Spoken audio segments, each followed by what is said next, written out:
एक गांव में दो बहनें रहा करती थीं, सोनम और सुजाता। सोनम के कम पढ़े लिखे होने के कारण सोनम का विवाह एक गरीब परिवार में हुआ। वहीं सुजाता की सुंदरता पर रीझ कर एक अमीर व्यक्ति ने उससे विवाह किया। अपनी सुंदरता का घमंड तो सुजाता को पहले ही से था। विवाह के बाद उसे दौलत का भी घमंड हो गया। दोनों बहनें आसपास ही रहा करती थीं। जब भी मौका मिलता सुजाता सोनम को उसकी गरीबी के कारण नीचा दिखाने की कोशिश करती।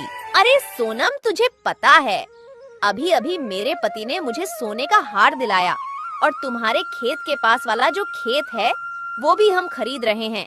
तुमने तो शादी के बाद कुछ भी नहीं खरीदा होगा, मगर कर भी क्या सकते हैं। तुम्हारे पति के तो खाने के ठिकाने नहीं है, वो तुम्हें क्या खरीद कर देगा। सोनम को बुरा तो लगता किंतु वह मन महसूस कर रह जाती। सोनम के दिन बड़ी तंगहाली में गुजर रहे थे। 2 वक्त की रोटी भी बड़ी मुश्किल से जुट पाती थी। कई बार सुजाता से मदद की गुहार की। अरे सुजाता बहन, आज हमारे घर पर अन्न का एक दाना भी नहीं है। ऐसे में मेरे पति जमींदार के घर पर गए, मगर जमींदार ने पैसे देने से इनकार कर दिया। तो सुजाता बहन, आज तुम थोड़े पैसे की मदद कर दो। फसल बिकते ही हम तुम्हारे पैसे लौटा देंगे। अरे बहन, तू आज पैसे मांगने आई है? अगर तू कल पैसे मांगने आती तो मैं तुझे थोड़े बहुत पैसे दे भी देती। मैंने तुझे बताया था ना, तुम्हारे खेत के पास वाला खेत जो हम खरीद रहे हैं, तो आज सुबह सुबह मेरे पति घर में जितने भी पैसे थे सभी लेकर चले गए। घर में आज पैसे नहीं हैं। किंतु सुजाता ने कभी उसकी कोई मदद नहीं की।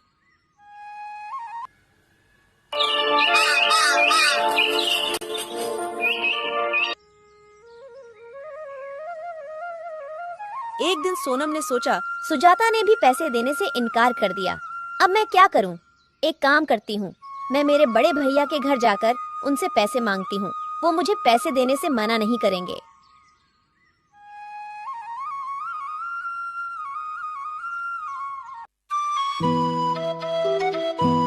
आगे बढ़ने पर उसे एक बूढ़े बाबा दिखाई पड़े। अरे बाबा, इतनी गर्मी में आप ये भारी मटका लेकर कहाँ जा रहे हो? कहीं नहीं बेटी, बस ये पास वाले गांव में मेरा घर है, वहीं ये पानी का मटका लेकर जा रहा हूँ। अच्छा, मैं भी गांव की ओर जा रही हूँ। लाओ अपना ये मटका मुझे दे दो। नहीं बेटी नहीं, मैं तो ले जाऊंगा ये मटका। तू क्यों तकलीफ उठाती है? अरे बाबा, मैं भी तो तुम्हारी बेटी जैसी हूँ। लाओ, दे दो मुझे ये मटका। मटका ले लिया। दोनों साथ साथ गांव पहुँचे। सोनम ने बूढ़े बाबा के घर तक मटका छोड़ दिया। ठीक है बाबा, अब मैं चलती हूँ। और अपने भाई के घर पहुँच गई, मगर उस समय भाई घर पर नहीं था। अरे भाभी, भैया कहाँ पर हैं? वो अभी घर पर नहीं है। अरे मुझे भैया से जरूरी काम था। क्या काम है, मुझसे कहो। अरे भाभी, मैं क्या बताऊँ, अभी हमारे घर के हालात बहुत खराब हैं। हमारे पास 2 वक्त के खाने के भी पैसे नहीं हैं। तो इसमें हम क्या कर सकते हैं? हमारे पास कोई पैसों का पेड़ है जिसमें से पैसे तोड़कर तुम्हें हम दे दें। हमारे पास अभी पैसे नहीं हैं। ठीक है, पैसे मांगने के अलावा कोई काम हो तो बताओ, वरना यहाँ से जाओ। ठीक है भाभी, मैं चलती हूँ। भाभी ने उसे घर से भगा दिया। दुखी होकर वह अपने गांव वापस लौटने लगी। अरे बेटी, इधर आओ।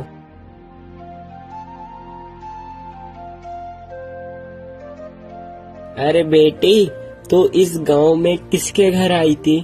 अरे बाबा, मैं वो अपने भैया के घर पर उनसे मदद मांगने आई। मगर सोनम ने अपनी पूरी कहानी बाबा को बताई। बेटी ले, तू इन तीनों घड़ों में से एक घड़ा ले ले। क्यों बाबा?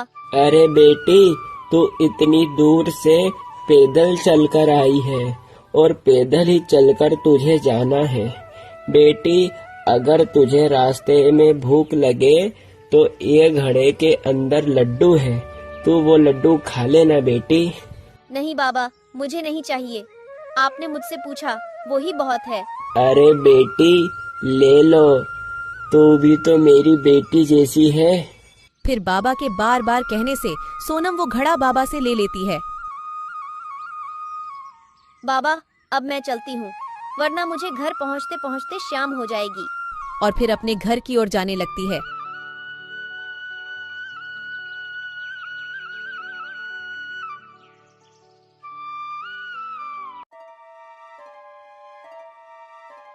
अरे सोनम, आज तुम अपने बड़े भैया के घर गई थी, तुम्हारे भैया ने अपनी कुछ मदद करी? मैं वहाँ गई थी, मगर भैया तो घर पर नहीं थे और भाभी ने तो मुझे घर से भगा दिया। अच्छा, इसका मतलब आज भी अपन दोनों को भूखा रहना पड़ेगा। नहीं, आज हमें भूखा नहीं रहना पड़ेगा। मतलब पैसे मिले क्या? अरे नहीं, मैं जब भैया के घर से वापस लौट रही थी तब मुझे रास्ते में बाबा मिले और वो बाबा ने मुझे एक लड्डू से भरा घड़ा दिया कि रास्ते में भूख लगे तो खा लेना, मगर मैंने वो लड्डू नहीं खाए। क्या? ये तो बहुत अच्छी बात है। जाओ फटाफट से तुम वो लड्डू ले आओ, अपन दोनों खाएंगे। आज मैंने सुबह से कुछ नहीं खाया। रुको, मैं अभी लेकर आती हूँ। और जैसी ही सोनम घड़े को खोलकर देखती है तो वो चौंक जाती है। अरे बाप रे, सोने की मोहरे, वो भी इतनी सारी। अरे क्या हुआ?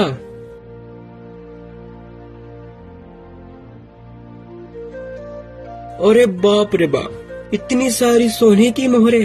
तुम्हें ये घड़ा किसने दिया? मैं सच कह रही हूँ, मुझे ये घड़ा एक बाबा ने ही दिया। अरे बाप रे बाप, भाग्यवान। मुझे तो अपनी आंखों पर विश्वास नहीं हो रहा। मुझे लगता है कि ऊपर वाले ने अपनी सुन ली। तुम सच बोल रहे हो, मुझे तो विश्वास ही नहीं हो रहा है। सोनम और उसके पति की खुशी का कोई ठिकाना नहीं था। फिर वो दोनों ने गांव में खेती के योग्य एक जमीन खरीदी। सोनम की तरक्की देखकर सुजाता को बहुत जलन हो रही थी। वो अपने पति से कहती है, अरे सुनो जी, ये मेरी बहन इतनी पैसे वाली कैसे बन गई? उसके पास इतना धन कहाँ से आया? कुछ दिन पहले तो ये मेरी बहन भिखारी जैसे अपने घर पर भीख मांगने आई थी और अब तो हमसे भी ज्यादा पैसे वाली हो गई। हाँ, मैं भी वो ही सोच रहा हूँ। पहले तुम्हारी बहन का पति लोगों के खेत में दिहाड़ी से काम करता था और एकदम से इतना पैसा कहाँ से आया? मगर अभी कुछ दिन पहले मैंने तुम्हारी बहन को तुम्हारे भाई के घर की ओर जाते देखा था। क्या, भैया के घर की ओर? हाँ, मुझे तो लगता है भैया के घर से ही इतनी सारी धन दौलत लेकर आई होगी। मगर तुम्हारा भाई कैसा है जो सारा धन तुम्हारी छोटी बहन को ही दे दिया? उसकी बहन तुम भी तो हो ना, भाई के लिए तो दोनों बहन सामान्य हैं, तो फिर दोनों बहनों को बराबर का हिस्सा देना चाहिए। तुम बिल्कुल ठीक बोल रहे हो। भैया की संपत्ति पर जितना उसका अधिकार उतना ही मेरा अधिकार है। अपन कल सुबह ही मेरे भाई के घर चलेंगे।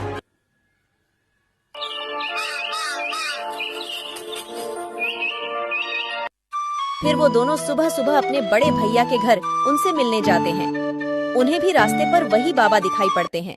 अरे बेटी, तुम जरा ये मटके को उठाकर मेरे कंधे पर रख दोगी क्या बेटी? क्या तुम अपना काम खुद नहीं कर सकते हो क्या? मैं बूढ़ा हो गया हूँ बेटी, मुझसे ज्यादा वजन नहीं उठता, तो कृपया करके बेटी बस तुम ये मटके को मेरे कंधे पर रख दो बेटी। बेटी रख दो। तो क्या हमसे पूछकर बुढ़ा हुआ था? खुद ही तो बुढ़ा हुआ है। अरे भाग्यवान, तुम भी कहाँ इस बुढ़े की बातों में आ रही हो? जल्दी जल्दी चलो, हम घर पहुँचने ही वाले हैं। मगर सुजाता ने उन बाबा की कोई मदद नहीं की। वह उसके भाई के घर पहुंच जाती है। अरे भैया, भाभी, अभी कुछ दिन पहले छोटी बहन सोनम यहाँ पर आई थी क्या? हाँ सुजाता, थोड़े दिन पहले सोनम आई थी, मगर मैं उससे नहीं मिला। जब वो घर आई थी मैं बाहर शहर था, उससे केवल तुम्हारी भाभी ही मिली। भाभी, तुमने उसे कुछ दिया था क्या? नहीं, मैंने तो उसे कुछ भी नहीं दिया। हमारे पास कुछ होगा तो ही तो उसे देंगे। अच्छा, इसका मतलब आपने उसे कुछ नहीं दिया। ठीक है भैया, हम चलते हैं। अरे अभी तो तुम दोनों आए हो और इतनी जल्दी जा भी रहे हो, खाना तो खाकर जाओ। नहीं, हम यहाँ से निकल रहे थे तो हमने सोचा कि भैया से मिलते हैं। ठीक है, हम चलते हैं। अरे भैया ने तो उसको कुछ भी नहीं दिया, तो फिर उसे इतना सारा धन माया फिर कहाँ से मिला? मैं भी वही सोच रहा हूँ। इतनी धूप में चलने के बाद मुझे बहुत जोर की प्यास लग रही है। तुम्हें भैया के घर पर प्यास नहीं लगी क्या? तुम जाकर कहीं से जल्दी से पानी लेकर आओ, मुझे चक्कर जैसा लग रहा है। अरे जब मुझे प्यास नहीं लग रही थी, अब मुझे बहुत जोर से प्यास लग रही है। उन्हें एक झोपड़ी दिखती है। वह झोपड़ी उन्हीं बाबा की थी। क्या हुआ बेटा, मेरे घर की तरफ कैसे आना हुआ? बाबा, एक लोटा पानी मिल सकता है क्या? क्यों नहीं बेटी, आओ आओ मेरे घर के अंदर आओ। बाबा, हमने तो तुम्हारी मदद करने से इनकार कर दिया था, तो भी तुमने हमें पानी दिया है। तो क्या हुआ बेटी, वो तुम्हारा कर्म था, ये मेरा कर्म है। और बेटी, तुम दोनों को मैंने इस गांव में पहली बार देखा। तुम दोनों इस गांव में किसके घर आए हो? अरे बाबा, इस गांव में मेरे बड़े भैया रहते हैं, उनसे मिलने हम इस गांव में आए हैं। अच्छा बेटी, तुम वो हरिया की बहन हो ना? बेटी, तुम्हारी एक और भी बहन है ना, जो थोड़े दिन पहले तुम्हारे भाई से मिलने आई थी? बाबा, वहाँ थोड़े दिन पहले भैया से मिलने आई थी, मगर बाबा तुम्हें कैसे पता? अरे बेटी, जिस जगह तुम मुझे आज मिली थी, थोड़े दिन पहले तुम्हारी बहन भी मुझे वहीं मिली थी। उस बेचारी बच्ची ने मेरा मटका मुझसे लेकर मेरे झोपड़ी तक छोड़ा मुझे। मगर बाबा, तुम्हें पता है, जब से मेरी बहन भैया के घर से होकर आई है, जब से उसके पास में खूब धन दौलत हो गई है। बताता हूँ बेटी, बताता हूँ। उस बच्ची के पास जितनी भी धन दौलत आई है, वो उसके अच्छे कर्म और अच्छी नियत के कारण उसे प्राप्त हुई है। बाबा, मुझे तुम्हारी बात कुछ समझ नहीं आ रही। और मेरी बहन के ऐसे क्या अच्छे कर्म हैं जो उसे इतना धन मिल गया? कर्म और नियत अच्छी होने से ही धनवान कैसे हो सकते हैं? बाबा, तुम कैसी बात कर रहे हो? बताता हूँ बेटी, बताता हूँ, सब बताता हूँ बेटी। यहाँ पर जितने भी ये घड़े रखे हैं, ये कोई साधारण घड़े नहीं है। ये घड़े मनुष्य के कर्मों और मनुष्य की अच्छी नियत के परिणाम देने वाले घड़े हैं। क्या इंसान के कर्मों का घड़ा ये कैसा खड़ा है? बाबा, मैं तुम्हारी बात अच्छे से समझ गई। यह कर्मों के घड़े हैं। अपना जैसा कर्म होगा, इस घड़े में से अपने कर्मों के अनुसार फल मिलेगा। ठीक कहा बेटी, बिल्कुल ठीक कहा। बाबा, आपको विपत्ति ना हो तो एक घड़ा क्या हमें आप दे सकते हैं?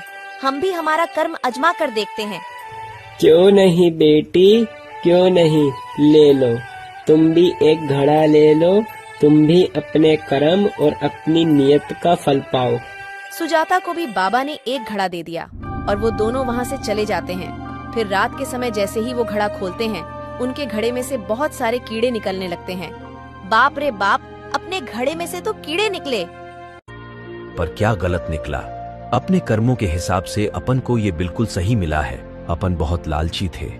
तुम्हारी बहन बेचारी इतनी मजबूरी की मारी अपने पास कुछ पैसे की मदद मांगने आई थी, लेकिन अपन ने उसकी मदद नहीं करी।